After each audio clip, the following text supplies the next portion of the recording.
अस्सलाम वालेकुम जी। Country news के साथ मैं हूं तलहा अनवर और आज मैं इस्तांबुल के एक ऐसे मुकाम पर मौजूद हूं जो सिर्फ इस्तांबुल का नहीं बल्कि पूरे टर्की के लिए एक सिंबल बन चुका है। जी हां, इस वक्त ये मेरे अकब में जो है यह है सोफिया और सामने मेरे बिल्कुल है ब्लू मॉस्क। साथ ही यहाँ पर ऑटोमन हम्माम और जो सुल्तान अहमद हैं उनकी जो पूरी नस्ल है उन तमाम लोगों के जो मज़ार कह लीजिए या आखिरी आरामगाह कह लीजिए वो भी यहाँ पर मौजूद है। आप जब तकसीम स्क्वायर से यहाँ पर आते हैं तो एक ही साथ आपको बहुत सारे जो है वो पॉइंट्स जो मिल जाते हैं। एक बात मुझे यहाँ पर पहुँचकर बहुत ज़्यादा याद आने लगी, एक शेर कि मस्जिद दो पनाह दी पल भर में, ईमान की हरारत वालों ने मन अपना पुराना पापी है, बरसों में नमाजी बन न सका। तो दुआ है अल्लाह ताला से यही कि हमारा किरदार भी इतना अच्छा हो जाए कि दूर से उन मीनारों की तरह जिस तरह लोग समझ जाते हैं कि यहाँ पर कोई मस्जिद है, लोग समझ जाएं कि यहाँ कोई मुस्लिम है, एक अच्छे किरदार वाला है। हमारे जो ईमान की ताकत है वो भी उन किलों की तरह हो जाए कि इतनी मजबूत कि कोई भी बाहर से आने वाली साजिशें हम पर हमला आवर ना हो सकें और हमारा किरदार, हमारे मुआशरती निज़ाम बहुत ही बेहतरीन हो जाए जो तारीख़ एक्चुअली हमने गुजारी है। तो ये कुछ तारीख़ के झरोकों में मैं आपको ले गया, मगर अब हम चलते हैं ब्लू मॉस्क की तरफ और दिखाता हूँ कि वहाँ पर क्या कुछ है। मेरे साथ रहिए।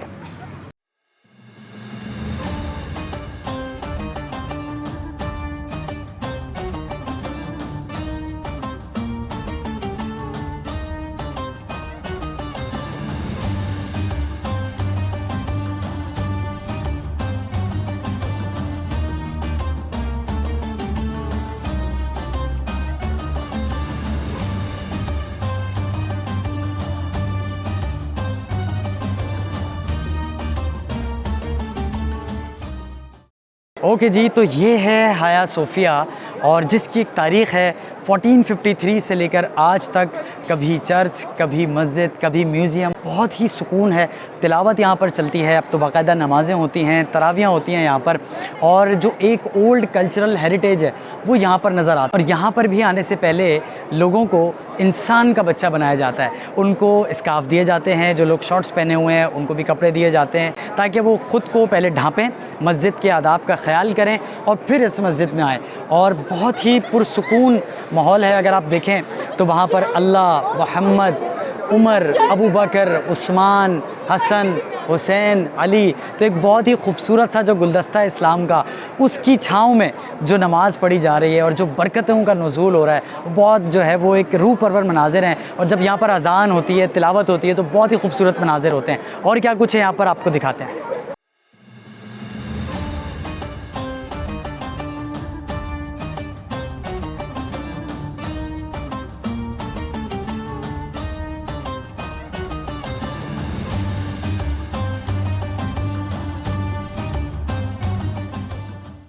ओके जी, तो मैं आपको बताता हूँ आया सोफिया के बारे में कुछ फैक्ट्स।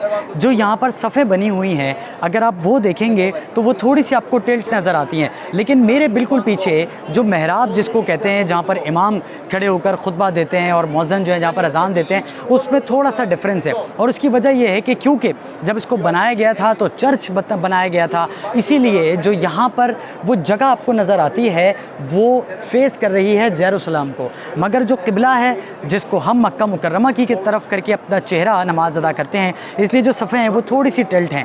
दूसरी आपको एक अहम बात इस बारे में मैं आपको बताऊं, आया सोफिया का जो पूरा इस चर्च को जब बिल्ड किया जा रहा था तो तकरीबन 5 साल का वक्त जो था वो दरकार था, और 5 साल से भी कुछ आगे बढ़कर कुछ महीने के बाद इसकी तकमील तो हुई, मगर फिर इसका जो बहुत ही आलीशान गुंबद है वो कोलैप्स कर गया। और उसकी वजह ये थी कि उसमें विंडोज़ नहीं बनाई गई थी। फिर जब उसको दोबारा रीबिल्ड किया गया, जब उसको रीस्टोर किया गया तो उन तमाम चीज़ों का ख्याल भी इसमें रखा गया। इसी तरह आया सोफिया की कुछ वीडियोस में आप देखेंगे कि कभी जो यहाँ के इमाम हैं वो खुतबा देने के लिए एक बहुत ऊंचा टावर का इस्तेमाल करते हैं और कभी एक बहुत ही निचला मुकाम होता है। तो यहाँ पर दोनों चीज़ें मौजूद होती हैं और जितने नमाजी हुआ करते हैं उसके हिसाब से इस बात को देखा जाता है कि यहाँ पर क्या किस चीज़ की ज़रूरत है, क्या टावर की ज़रूरत है या फिर निचले मुकाम पर बैठकर भी बात की जा सकती है।